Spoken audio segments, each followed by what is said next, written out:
out, we can hit Tom Harkins Street from Medicare. Christy Vilsack will sell Medicare, not authorize it. This is not a closed call. Now contrast that with Medicaid, where the government makes the payments direct to the providers and insurance companies aren't involved.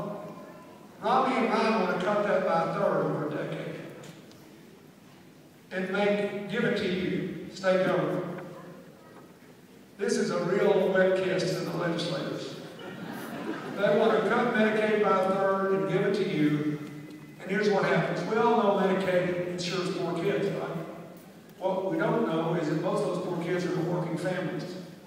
And what we don't know is that most Medicaid doesn't go to poor kids. It goes to two other groups. Medicare seniors who spent all their money and don't have any left and have only nursing homes as a residential option. They're being paid for by Medicaid. So this is really a cool deal by Romney and King. They want these legislators to decide whether Aunt Mary or Aunt Mom gets kicked out of the nursing home. They don't have to do it. They pretend like they didn't do it. And worst of all, the rest of Medicaid goes to children with serious disabilities, many of them in families with solid middle-class incomes. I just left one in Council Woods. I just left one.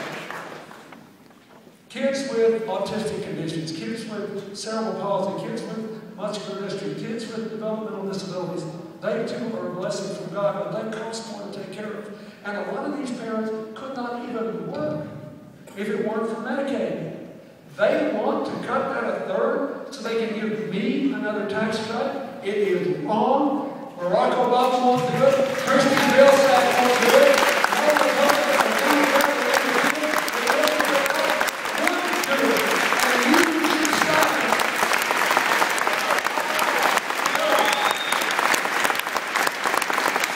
I'm going to have some feelings about this. Look, folks. Think about that flood. Think about what islands do when there's a flood. Think about what my neighbors are careful with in New York, New Jersey, and Connecticut. Think about it. When the chips are down and your back's against the wall, we all know we're all in this together. It's better than you're on your own. That's what works in the modern economy. If that's what you want, you got to vote for Christy Vilsack. If that's what you want, you got to vote for Barack Obama. The only thing that matters when it's all said and done is this. Are people better off when you quit than when you started? The children have a brighter future, or are things coming together instead of falling apart? If you want to answer yes to those questions, you have to vote for Christy Vilsack and Barack Obama. Thank you.